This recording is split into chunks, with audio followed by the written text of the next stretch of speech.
வணக்கம் மேசராசி நண்பர்களே, உங்களுக்கு எனது இனிய தமிழ் புத்தாண்டு நல்வாழ்த்துக்களை தெரிவித்துக் கொள்கின்றேன். தமிழ் வருட பிறப்பான விசுவாச வருடம் பிறந்திருச்சு. இந்த விசுவாச வருடத்தில் உங்களுக்கு எந்த மாதிரியான பலன்கள் கிடைக்க போகுது அப்படிங்கிறத இந்த வீடியோ பதிவில் நாம பார்க்கலாம். எப்பயுமே மேசராசிக்கு ஒரு ஆவல் இருந்துகிட்டே இருக்கும். என்ன ஆவல் அப்படின்னா, சரி இந்த வருஷம் பிறந்துருச்சு, இந்த வருஷத்துல இருந்தாவது நம்மளுடைய வாழ்க்கை சூழ்நிலை நல்லபடியாக வரும், அந்த மோசமான வாழ்க்கை சூழ்நிலையில இருந்து நமக்கு இந்த வருஷத்துல ஒரு விடுதலை கிடைக்கும் அப்படிங்கிற ஒரு ஆவலும் ஒரு எதிர்பார்ப்பும் எப்பயுமே உங்களுக்கு இருந்துகிட்டே தான் இருக்கும். காரணம் என்ன? அந்த அளவுக்கு கடந்த காலத்துல கசப்பான சம்பவங்களை நீங்க நிறைய சந்திச்சிருந்திருப்பீங்க. தொழிலா இருக்கட்டும், வேலையா இருக்கட்டும், பொருளாதாரமா இருக்கட்டும், இப்படி எந்த ஒரு விஷயத்திலையும் நிறையவே கஷ்டப்படுற மாதிரியான ஒரு சூழ்நிலைகள் ஏற்கனவே வந்துருச்சு. அதனால எப்பயுமே ஒரு விரக்தியான மனப்பான்மையில தான் இப்போ வரைக்கும் இருந்துகிட்டே நீங்க இருப்பீங்க. அப்போ ஒரு விடிவு காலம் அப்படிங்கிறது வருமா வராதாங்கிற மாதிரி கூட சிலருக்கு அந்த எண்ணங்கள் போயிடும். ஒரு வாழ்க்கையில ஒரு நம்பிக்கையே இருக்காது. நம்பிக்கையெல்லாம் நீங்க இழந்து ரொம்ப நாள் ஆயிருக்கும். முதல்ல வச்சிருந்த நம்பிக்கையெல்லாம் வேற. பல வருடங்களுக்கு முன்னாடி நாம ஜெயிச்சிருவோம் அப்படிங்கிற நம்பிக்கையோட தான் இருந்திருப்பீங்க. ஏன்னா அப்ப பூராமே நீங்க வெற்றி அடைகிற காலமா இருந்துச்சு. தொட்டதெல்லாம் பொன்னாகிற காலமா 2015க்கு முன்னாடி இருந்துச்சு. அப்ப சந்தோஷம், நல்ல வாழ்க்கை எல்லாமே இருந்துச்சு. அப்ப ஜெயிச்சிருவோங்கிற ஒரு தைரியம், தன்னம்பிக்கை அப்ப இருந்துச்சு. ஆனா இப்ப நீங்க தோத்து போய் இல்லை நிக்கிறீங்க. அதனால அந்த தைரியமும் உங்ககிட்ட இருந்து போயிருக்கும், அந்த தன்னம்பிக்கையும் உங்ககிட்ட போயிருந்திருக்கும். ஸோ ஒரு விரக்தியான மனப்பான்மையோட நீங்க சரியா உறங்காம கூட இருக்கணுங்கிறது தான் விதி. அதனாலதான் நீங்க அப்படி இருக்கீங்க. சரி, இந்த விசுவாச வருடத்துல உங்களுடைய எதிர்பார்ப்புகள் நிறைவேறுமா அப்படின்னா நிறைவேறும். அது நிறைவேறதுக்கான காரணங்கள் என்ன அப்படின்னு கேட்டீங்கன்னா, எப்பயுமே தசாபுத்தின்னு சொல்லி ஜாதகத்துல ஒன்று இருக்கும். அது அதிகபட்சமா வேலை செய்யும். அதே மாதிரி கோச்சார கிரகங்கள் அப்படின்னு சொல்றோம், அதுவும் வேலை செய்யதான் செய்யும். இப்ப நாம பார்க்கறதெல்லாம் கோச்சார கிரகங்கள் தான். அப்போ இரண்டு விதமான கிரக நிலைகளுமே நமக்கு சரியா இருக்கிற போது நம்மளுடைய வாழ்க்கை நிலையில் ரொம்ப நல்லா இருக்கு.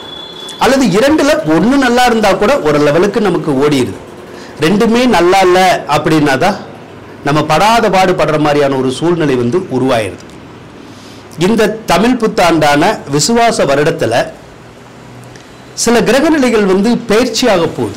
அதன் மூலமா உங்களுக்கு நல்ல நேரம் அப்படிங்கிறது உருவாக போகுது அப்படின்னு சொல்லலாம்.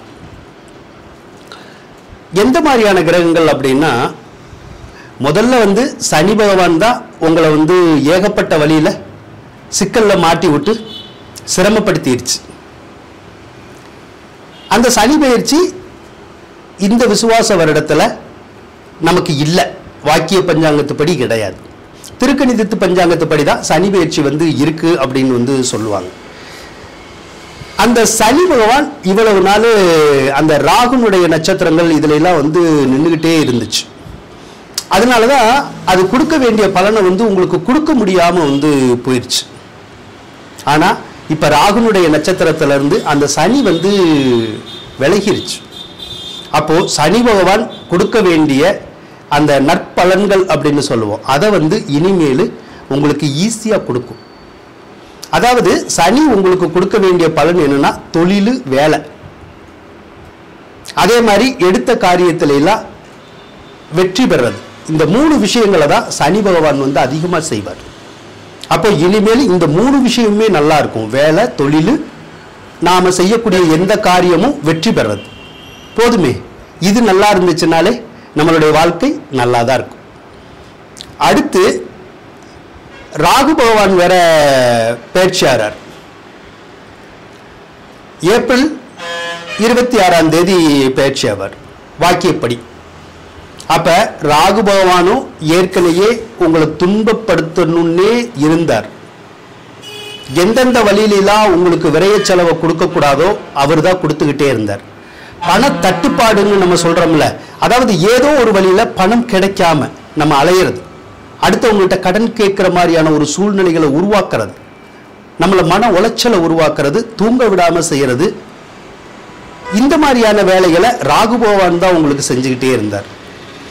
இப்ப இந்த ராகுவும் விலக போறார் இல்லையா, 12வது இடத்துல இருந்து 11வது இடத்துக்கு விலக போறார். அப்ப ராகு பகவான் விலகுனாலும் பொருளாதார சிக்கல்கள் உங்களுக்கு விலகிரும். அதே மாதிரி அதிகப்படியான செலவுகள் அப்படின்னு சொல்றோம்ல, அந்த அதிகப்படியான செலவுகள்லாம் விலகிரும். இனிமேல் அந்த செலவுகள் வர்றதுக்கான வாய்ப்பு இருக்காது. நாம யாருகிட்டையும் கடன் கேட்டு போய் நிக்கணுங்கிற ஒரு அவசியமும் வராது.